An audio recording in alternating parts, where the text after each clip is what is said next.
नमस्कार। मैं professor Amitabh Banerjee Universal Health Organisation से बात कर रहा हूँ।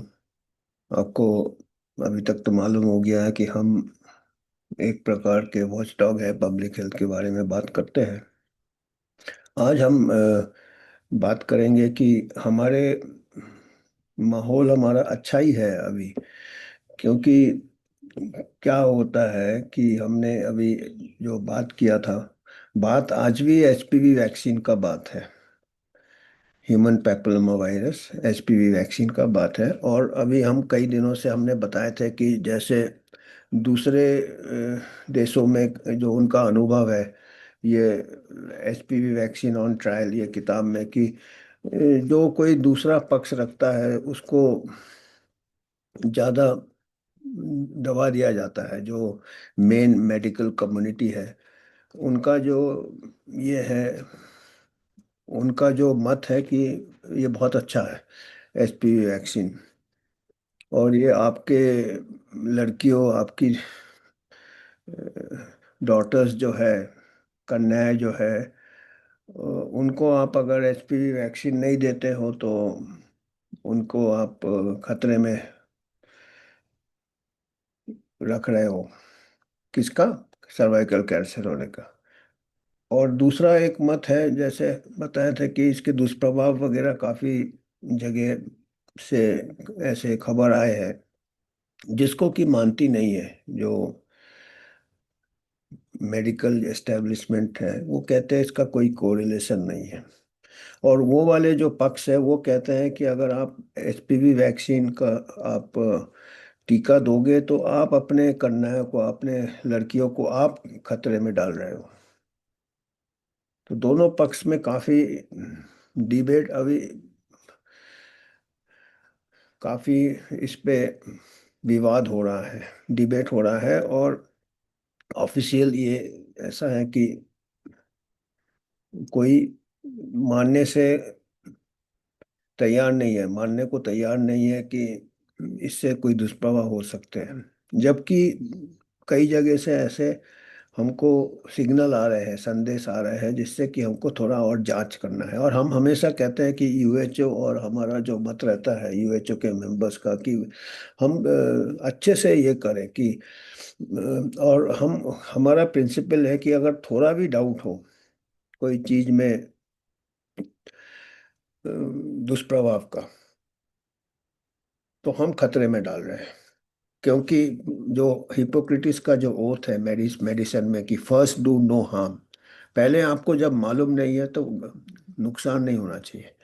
क्योंकि आप जो टीका देते हो, वैक्सीन देते हो, वो एक हेल्दी पर्सन को देते हो जिसको कोई बीमारी नहीं है, और उसको हो सकता, कभी होता भी नहीं कैंसर। कैंसर का लाइफ टाइम रिस्क क्या है? 100 में से 2 लड़कियों को कैंसर होगा 50 साल की उम्र में। एवरेज एज है 98, 98% को कैंसर नहीं होगा। पर आप जब टीका दोगे तो पूरे 100 को दोगे, तो 100 को आप एक कुछ अननोन रिस्क की तरफ धकेल रहे हो। और कैंसर जो है, सर्वाइकल कैंसर, 2% को भी अगर होता है, 100 में से 2 को होता है, वो भी, उससे बीमारी आगे बढ़ने से रोका जा सकता है। कैंसर को जड़ से ही निकाला जा सकता है अगर पहले उसका पता चल जाए। और वो पता कैसे चलता है? सर्वाइकल कैंसर स्क्रीनिंग से। बहुत हल्का सा टेस्ट होता है। जब औरत का एज होता है, उस एज में, जब 30 35 40 50 में, 5 साल में, 4 साल में, उम्र के ऊपर और दूसरे रिस्क फैक्टर्स के ऊपर, उसका एक पैप स्मीयर होता है। बच्चेदानी का जो निचला भाग होता है उसका से या तो विजुअल इंस्पेक्शन भी कर सकते हैं, एसिटिक एसिड, और उसका या तो पैप स्मीयर होता है। और हम भविष्यवाणी अगर हम करें तो हो सकता है कि उस 20 साल बाद और इजी हो जाएगा अर्ली डायग्नोसिस। कितने सब नॉन इन्वेजिव टेस्ट आ रहे हैं, ये आ रहे हैं, वो आ रहे हैं। और ट्रीटमेंट भी बहुत एडवांस हो जाएगा। और हम एक टीका आज के तारीख में दे रहे हैं, वो हम कैसे दावा कर रहे हैं कि 30 साल बाद वो कैंसर से बचाएगा। उसका बुनियाद, हम जो लोग टीके को प्रचार कर रहे हैं वो कहते हैं कि एचपीवी वायरस के दो स्ट्रेन है, 16 और 18, उससे कैंसर के संभावना बढ़ जाते हैं। पर अभी उसके दूसरे और टाइप्स भी पता चले हैं। 200 टाइप है वो, दो नहीं है। और गार्डेसिल जो वैक्सीन हमारे यहाँ है वो 4 स्ट्रेन ही कवर करता है, 16, 18 और 6 और 11। 6, 11 से वॉट्स वगैरह होते हैं, मस्से वगैरह होते हैं। और गार्डेसिल लाइन में और 5 स्ट्रेन कवर करता है, 9 9 टाइप कवर करता है। जबकि 200 टाइप है एचपीवी एक्स वायरस। अभी ये 9 कवर करता है। इनका कहना है कि ये ज्यादा अक्सर इन्हीं से कैंसर होता है। पर और भी ऐसे कई स्ट्रेन हैं जो कि हो सकते हैं कैंसर, ऐसे लोगों का ओपिनियन है। और अगर हम इसको वैक्सीन देंगे तो वो स्ट्रेन ऊपर आने का भी संभावना है। आपको मालूम है इकोलॉजिकल डिस्टरबेंस होता है, एक स्पीसीज को दबाते हैं दूसरा स्पीसीज आता है। तो एचपीवी के 200 के ऊपर टाइप, तो ये मतलब अनसर्टेनिटीज है। इतना अनसर्टेनिटी लेके आप पूरा लड़कियों को टीका लगा दो, उनमें से दुष्प्रभाव भी सामने आए हैं। हमारे ही देश में 7 डेथ हो गए थे ट्रायल के दौरान। हालांकि वो कबूल नहीं किया है आज तक, कोई कोरिलेशन नहीं है, पर ट्रायल के दौरान क्यों हुआ। और जब जांच हुआ था 2009-10 को, 7 लड़कियों का, ट्राइबल लड़कियां, गिरिजन लड़कियों का आंध्र प्रदेश और गुजरात में जब डेथ हो गया था, जब 72nd पार्लियामेंट्री कमेटी ने जांच किया था तो पाए गए थे कि डेथ का डॉक्यूमेंटेशन ही नहीं है। और भी एक ग्रुप ने जांच किया था, इंडिपेंडेंट जांच किया था, क्योंकि ये गवर्नमेंट पोजीशन था, आईसीएमआर गवर्नमेंट का ही है और जो पाथ है वो गेट्स फाउंडेशन का है। पहले तो वो इनकार किया था, स्टेट गवर्नमेंट ने भी इनकार किया था, आईसीएमआर ने इनकार। पर लोगों ने काफी मोर्चा किया था, काफी एक्टिविज्म किया था, फिर प्रेस ने बहुत दबाव डाला था। प्रेस उस टाइम इंडिपेंडेंट था, बहुत दबाव डाला था। तो मजबूरन इनको 72nd पार्लियामेंट्री कमेटी, शायद मजबूरन या जो भी है, तो वो भी थोड़ा हल्के हाथ से ही किया होगा, क्योंकि 7 डेथ हो गए थे, वो ज़्यादा गहराई में नहीं गए। पर उसका एविडेंस ही नहीं था 7 डेथ कैसे हुआ। मुंह बोली था कि मलेरिया से हो गया, ट्राइबल स्नेक बाइट से हो गया, ड्राउनिंग से हो गया, डूब के मर गए, ये मर गए, फीवर से हो गया। पर उन्हें डेथ सर्टिफिकेट में कहीं सिग्नेचर नहीं है, कहीं डेट नहीं है, पोस्टमार्टम 7 में से 1 का भी नहीं किया। ऐसे तो होता नहीं है ना। अगर आप ट्रायल के दौरान कहीं पार्टिसिपेंट का डेथ हो जाता है तो उसका पूरा डेथ सर्टिफिकेशन करेक्ट होना भी, कम से कम डेथ सर्टिफिकेशन भी ठीक से होना चाहिए ना। तो लीपा पोती पूरा हुआ, फटाफट उसको दबाने की कोशिश की, डेथ को शायद दबा ही देते हैं, पर लोग, पता चल गया डेथ हुआ, लोगों ने हल्ला किया। उसके बाद डेथ सर्टिफिकेट भी इनकम्प्लीट है, डॉक्यूमेंटेशन भी इनकम्प्लीट है, डेथ का डॉक्यूमेंटेशन इनकम्प्लीट है। बताइए कितना लापरवाही से काम किया है। जो भी है, 72nd पार्लियामेंट्री कमेटी ने भी बहुत जोरों से उनके ऊपर आए। ट्रायल जो उन्होंने किया था, पात आईसीएमआर ने काफी उन्होंने बोला कि ये उल्लंघन किया, नैतिकता का उल्लंघन किया, अनएथिकल ट्रायल है, प्रॉफिट के लिए किया, कोई अमेरिकन कंपनी को प्रॉफिट हो उसके लिए किया। यहाँ तक बोला कि अगर ये अमेरिकन कंपनी और आईसीएमआर मिलकर इसको यूनिवर्सल इम्यूनाइजेशन प्रोग्राम में ले आते तो फिर बहुत ही प्रॉफिट होता। यही एक वजह था। और दूसरे जो आंकड़े थे 2009-10 को, जब इतना जल्दी से पुश कर रहे थे ट्रायल, उस टाइम सर्वाइकल कैंसर का रेट 50% कम आ गया था, पिछले 20 साल का डेटा था। और अभी 30 साल का डेटा है तो और कम हो गया है। 2019 तक डेटा है, एक बीएमसी ऑन्कोलॉजी में सिंह एट ऑल का पेपर है, उसमें करीब नीचे की तरफ जा रहा है सर्वाइकल कैंसर से डेथ। आज के तारीख में कुछ पेपर बोलता 7 पर लाख होता है, 1 लाख में 7 औरतें का हर साल सर्वाइकल कैंसर से डेथ होता है हमारे कंट्री में। एक आध पेपर ऐसे बोलता है, कुछ एस्टिमेट 10 बोलते, कुछ 11 बोलते। तो जो भी है, 7 से 11, ये जो भी है।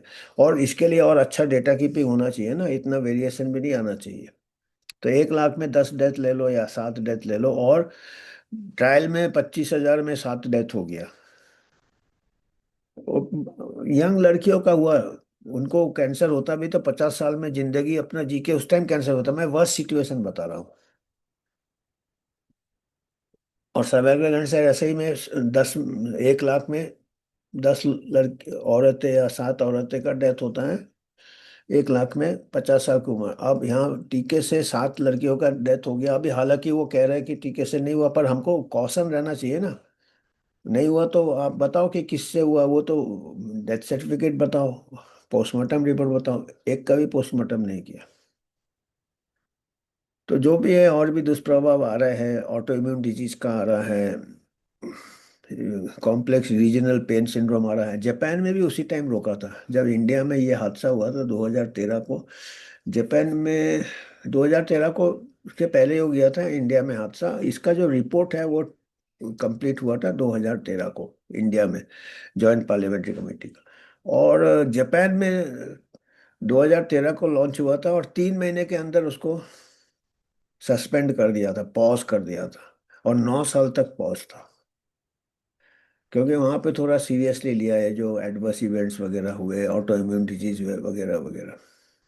और वहाँ पे कुछ साइंटिस्ट ने एक आध केस में ऑटोप्सी भी किया था, जहाँ पे पाया था कि ब्रेन में एडिमा पाया था, जो टीके के बाद जापान में। और एक एनिमल एक्सपेरिमेंट में भी ब्रेन एडिमा पाया था, माउस में, चूहे में। तो ऐसे सब रिपोर्ट आने के टाइम हमको ये है कि जो भी है हमारे को, इसलिए मैं आज बात कर रहा हूँ आपसे। एचपीवी में ही बात कर रहा हूँ, पर एक दूसरे नजरिया से बात कर रहा हूँ कि एक अभी हमारे जैसे हम कह रहे थे कि हमारा कंट्री में फिर भी दोनों पक्ष को सुना जा रहा है। तो हमने पहले एक हमको इनविटेशन आया था पिछले साल इंडियन मेडिकल एसोसिएशन से। उनका एनुअल ये होता है, कॉन्फ्रेंस होता है, उसमें उनके प्रोसीडिंग्स निकलते, जर्नल टाइप निकलता है। तो उसमें एचपीवी के ऊपर लिखने के लिए बोला था। तो हमारे को ये, हमने बोला भाई हमारा तो थोड़ा अलग से ये है कि, क्योंकि मेजोरिटी उसको प्रमोट करने के, हम कहते हैं कि हम हाँ भी नहीं बोलेंगे ना भी बोलेंगे, पर हमको जो जो जो हमारे कंसर्न्स है, चिंताएं हैं वर्ल्ड के डेटा से, और तो उन्होंने, हम कहेंगे कि स्पोर्टिंगली उन्होंने बोला आप लिख सकते हो। और उन्होंने छापा भी मेरा, एक डेविल्स एडवोकेसी करके हमने एक लेख लिखा था, और वो इंडियन मेडिकल एसोसिएशन के पिछले साल के प्रोसीडिंग्स में छपे हुए हैं। तो मैं वो यही कह रहा था कि हमारे यहाँ देश में माहौल अच्छा है कि दूसरे पक्ष को भी सुना जा रहा है। और अभी रिसेंटली, इसी महीने, अभी 2 दिन या कल ही, एक हमारे यहाँ डबल हेलिकल बोल के हेल्थ मैगजीन है, अच्छा हेल्थ मैगजीन है, टॉप का हेल्थ मैगजीन। वो मैगजीन है जो आम आदमी भी पढ़ सकता है, डॉक्टर्स भी पढ़ सकते हैं। बिल्कुल हाई साइंटिफिक और ले पर्सन के बीचों बीच है। मतलब वो डॉक्टर थोड़ा अच्छे डॉक्टर, मतलब ऑथेंटिक आर्टिकल्स रहते हैं, सिंपल, थोड़े सिंपल वे में रहते हैं, जो कि आम आदमी भी पढ़ के समझ सके, और डॉक्टर्स को भी, थोड़ा स्कॉलर भी पढ़ सकते हैं। तो उन्होंने भी हमको बोला था, हमने लिखा था, और उन्होंने छापा। हमने सोचा, अंग्रेजी का है वो, अंग्रेजी में लेख है, मैं वो लेख का लिंक दे दूंगा। हमने तो खाली टाइटल हमने वो जर्नल ने ही हमारा टाइटल कर दिया, डॉटर्स एट रिस्क। माने डॉटर्स को आपके अब वो दोनों तरफ से रिस्क होता है। कोई कहेंगे कि भाई सर्वाइकल कैंसर हो जाएगा, आपने टीका नहीं दिया तो। हमारा कहना है कि भाई आपने हड़बड़ाहट में दिया, पूरा जांच करके नहीं दिया, तो दुष्प्रभाव से भी रिस्क हो सकते हैं। तो उसका मैं थोड़ा आज पॉइंट्स, आप लोगों को अभी तक तो पॉइंट्स मालूम हो गए होंगे जो गैप्स है, और इन्होंने उसको और सिंपल वे में ये किए हैं, तो हम उसको हाईलाइट करेंगे। और एक और चीज़ बहुत अच्छा इसमें, हमारा जो गवर्नमेंट ऑफ इंडिया है, अभी मैंने कल भी बताया था कि उन्होंने 72nd पार्लियामेंट्री कमेटी रिपोर्ट का उन्होंने मद्देनजर रखा हुआ है। और इस बार जो अभी लॉन्च किया है, मास वैक्सीनेशन जो भी इन्होंने किया है, इसमें उन्होंने बोला है कि प्रॉपर कंसेंट लेना चाहिए, प्रॉपर कंसेंट, और प्रॉपर दुष्प्रभाव का मॉनिटरिंग करना चाहिए, एडवर्स इवेंट्स। और उसके लिए मैंने कल भी बताया था, यूविन प्लेटफॉर्म होता है, ऑनलाइन प्लेटफॉर्म। तो ये मैं चाहता हूँ कि और लोग इसको ख्याल रखें, क्योंकि स्कूल में क्या होता है, ऊपर तो ऑर्डर कुछ रहता है, ऊपर जो ऑर्डर मतलब गाइडलाइन, और वॉलंटरी में कोई ऑर्डर नहीं होता।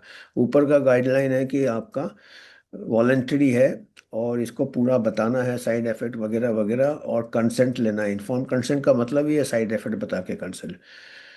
तो ये बहुत अच्छा किया है गवर्नमेंट ने। तो ये, और क्योंकि नड्डा साहब ही थे 72nd पार्लियामेंट्री कमेटी में, एक मेंबर, राज्यसभा का मेंबर, जो 2013 का फाइनल रिपोर्ट सबमिट हुआ था 6 नंबर पे, हमारे जो अभी हेल्थ मिनिस्टर है श्री जेपी नड्डा, वो मेंबर थे। और अभी वो हेल्थ मिनिस्टर है, तो उनको ख्याल में होगा कि भाई ये अभी कॉशियस होना है। एक बार गलती हो गया, दूसरी बार गलती ना। पर अभी भी रिपोर्ट्स आते हैं कि स्कूल में क्योंकि टीचर भी ज़्यादा जोश में आ जाते हैं, डिस्ट्रिक्ट अथॉरिटीज भी जोश में आ जाते हैं कि आंगनवाड़ी वर्कर, आशा वर्कर, तो वो बिगर पेरेंट कंसेंट, और एक आध ऐसे भी रिपोर्ट आ रहे हैं कि कोई अच्छे स्कूल में भी एक कोई टीका दे दिया, पेरेंट कंप्लेन कर रहे हैं कि हमको बताया नहीं, ना हमको कंसेंट पूछा। तो ये नहीं होना चाहिए, इसलिए मैं बार बार इसको दोहरा रहा हूँ, हिंदी अंग्रेजी दोनों में। तो अभी मैं थोड़े स्लाइड शेयर करता हूँ, जो लेख हमारा अभी छपा है, कल छपा है शायद, उससे मैं कुछ पॉइंट्स आपको बताता हूँ।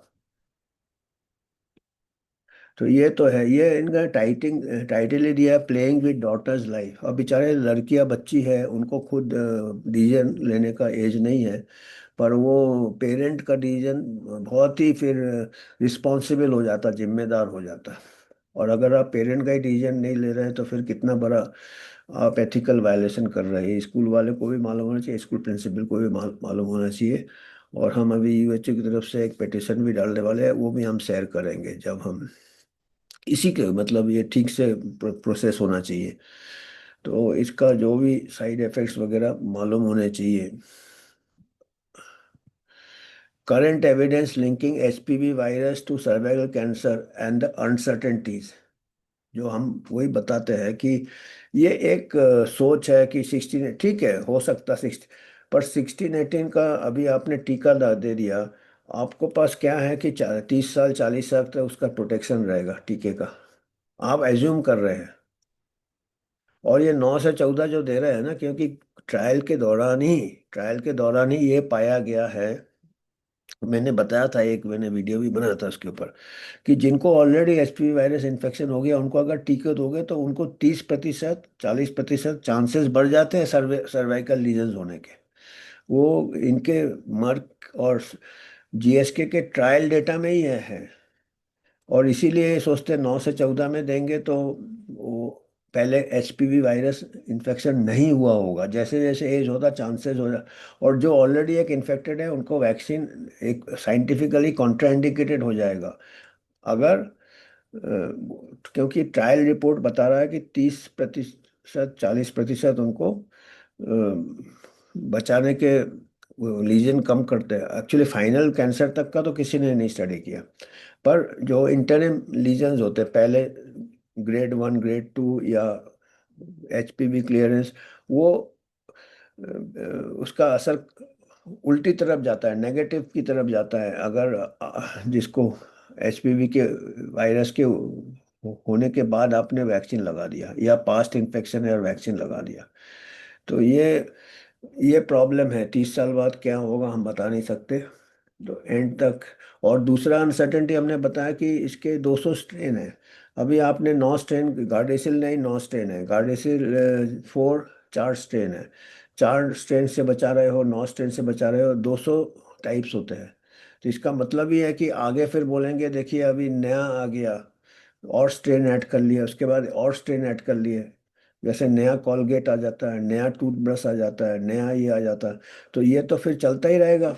ये एक ट्रायल बेसिस में कर रहे हैं कि इसका एक्सेप्टेबिलिटी कैसा है पॉपुलेशन में। अगर ये पॉपुलर हो जाएगा, अभी फ्री में दे रहे हैं, पहला डोज देखेंगे ले रहे हैं, तो फिर चलो गार्डेसिल 9 दे दो, उसके बाद फिर गार्डेसिल 10 आ जाएगा, 12 आ जाएगा, 13 आ जाएगा, 200 तक ये है। ऐड करते रहेंगे स्ट्रेन, जैसे जैसे स्ट्रेन आप समझ रहे बात को। और जबकि 30 साल बाद मैंने बताया ना, ऐसे ही कैंसर का रेट कम हो रहा, और 30 साल बाद कैंसर का ट्रीटमेंट और इम्प्रूव हो जाएगा, अर्ली डायग्नोसिस और इम्प्रूव हो जाएगा। अभी भी हम अभी का टेक्नोलॉजी भी इस्तेमाल नहीं कर रहे हैं, पैप्समियर, जो कि सिंपल है, जिसमें कोई खर्चा नहीं है, जिसमें कोई रिस्क नहीं है। उससे कैंसर डेथ 100% प्रिवेंट हो सकते हैं।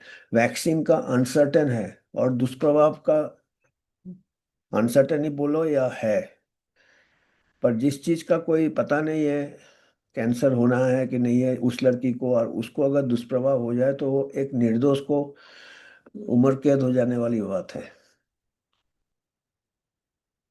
सो यही कंसेप्ट, ये भी इसी आर्ट लेख से है जो इन्होंने छापा है, डबल हेलिकल। इसलिए हम कह रहे थे कि हमारे कंट्री में कम से कम दोनों मत ले रहे हैं और छाप रहे हैं। 16 18, ये उसके बाद 6 और 11, तो चार। अभी गार्डिसिल 4 में क्या है, 16 18 और 6 और 11 इंक्लूडेड है। और दूसरे स्ट्रेन भी देखिए, 31 33 35 39 45 51, अभी कितने हो गए, ये 3 3 6 3, 10 स्ट्रेन और है जो कि जिससे कैंसर हो सकते हैं, ये कह रहे हैं। अब इन 10 में से चार ये किए, और 10 में से 5 गार्डेसिल लाइन में ऐड किए हैं। पर उसके बाद भी 5 6 छूट जाते हैं इसमें। आप इसी में छूट जाते हैं जिसको कि आइडेंटिफाई हुआ है कि सर्वाइकल कैंसर से लिंक है। अब फिर वो अगला जब वैक्सीन का अपडेट बनाएंगे, तो उसमें ऐसे स्ट्रेन ऐड करते रहेंगे। एक बार टेक्नोलॉजी है तो उनको स्ट्रेन ऐड करना, फिर सबको फैलेंगे, फिर से लो अभी आप। तो ये अब, और फिर दुष्प्रभाव का हमने बताया ना, इसमें एल्यूमिनियम वगैरह जो होता है उससे कुछ लोगों को रिएक्शन होता है, ये शोध हुआ है, उसी से ऑटो इम्यून डिजीज के चांसेस बढ़ जाते हैं। वैक्सीन वायरस से भी होता होगा कुछ, पर उससे भी एल्यूमिनियम का भी एक वजह है। अब ये देखिए, अनसर्टेनिटी में है कि एक 10 साल भी नहीं हुए ट्रायल के, और क्लियरेंस ऑफ एचपीआर एंटीबॉडी लेवल से बोलते हैं हाँ ये प्रोटेक्शन देगा, पर वो एंड पॉइंट जो है सर्वाइकल कैंसर, वहां तक नहीं पहुंचे हैं। बीच वाले लीजन तक पहुंचे हैं, पर वो बीच वाले लीजन बिगर इसके ही क्लियर हो जाते हैं। खाली 0.2% लीजन जाके कैंसर करता है, तो 99.8 क्लियर हो जाते हैं।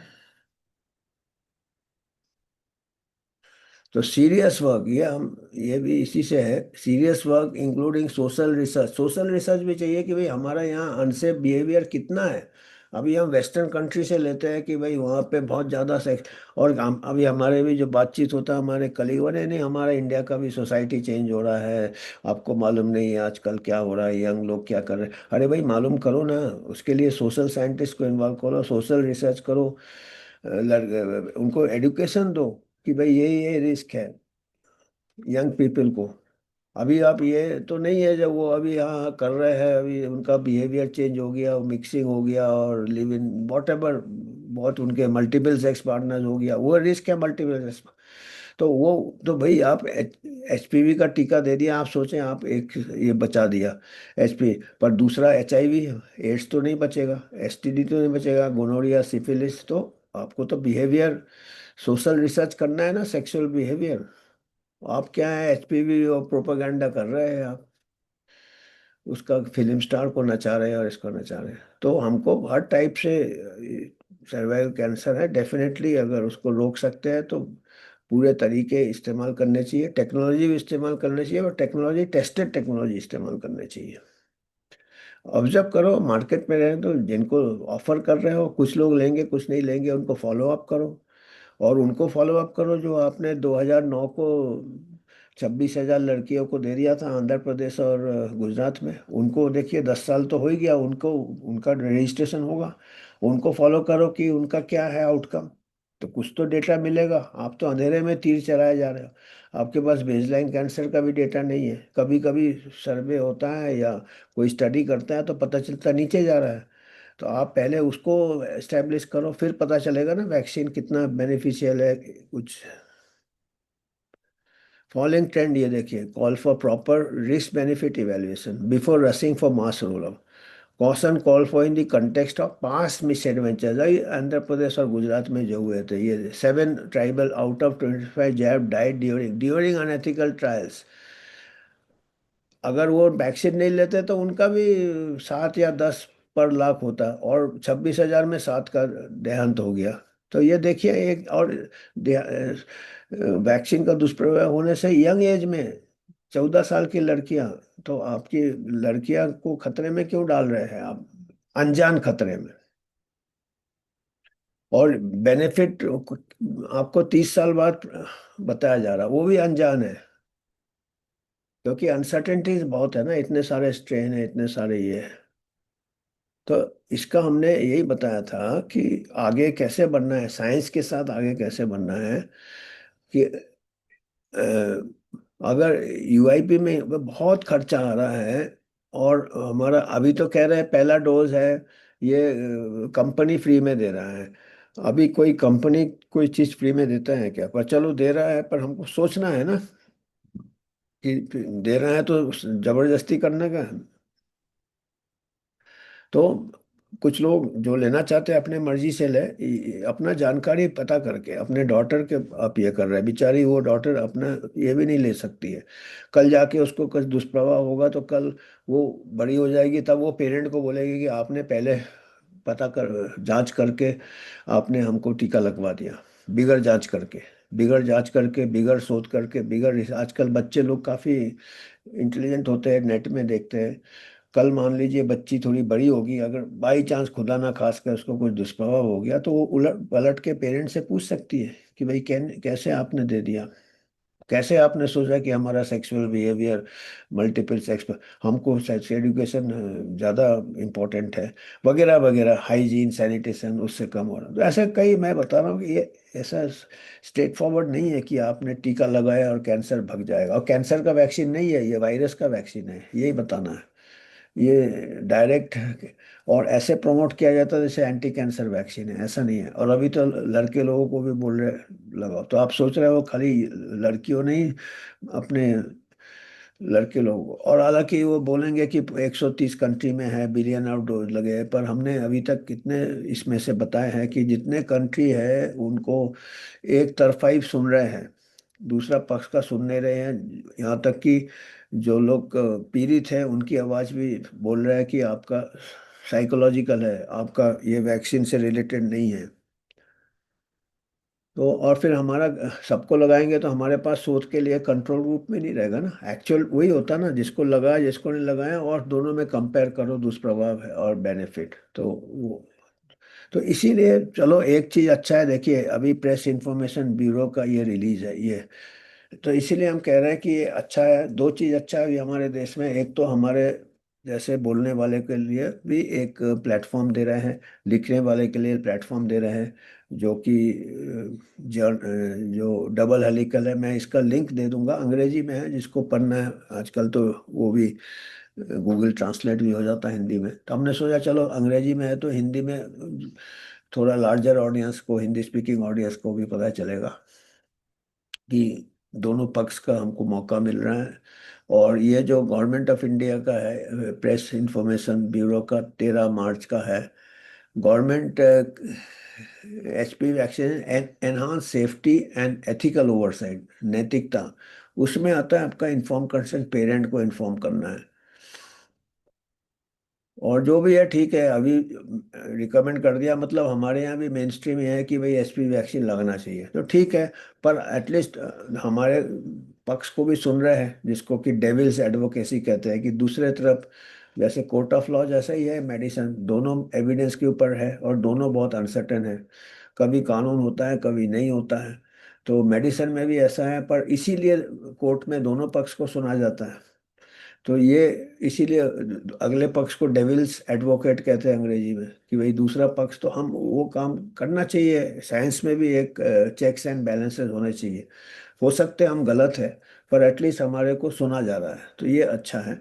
और ये आखिरी पैराग्राफ इम्पोर्टेंट है, HPV vaccination voluntary with mandatory parent consent, और रजिस्ट्रेशन आपको रजिस्ट्रेशन करके लेना है यूविन प्लेटफॉर्म में, क्योंकि इसी गवर्नमेंट दावा करता है कि इसी यूविन प्लेटफॉर्म में आप अपना दुष्प्रभाव को भी रिपोर्ट कर सकते हो। और अभी जो किसी के साथ कुछ होता है ऐसे, खुदा ना खास कर, पर अगर होता है तो वो ऐसा करे रिपोर्ट, अगर उसका बात नहीं सुना जा रहा है तो वो फिर नोटिस में लाए कंसर्न अथॉरिटीज के, और उसका पूरा जांच होना चाहिए, तो हम यही कहेंगे। और आखिर में अगर आपको कुछ योगदान करना है, हमारा इंडिपेंडेंट ही है, तो आप कर सकते हो, आपकी मर्जी। ये भी वॉलेंट्री है, वैक्सीन भी वॉलेंट्री है, ये भी वॉलेंट्री है। बताइए क्या आज़ाद देश में हम जी रहे हैं। तो आज के लिए इतना ही है।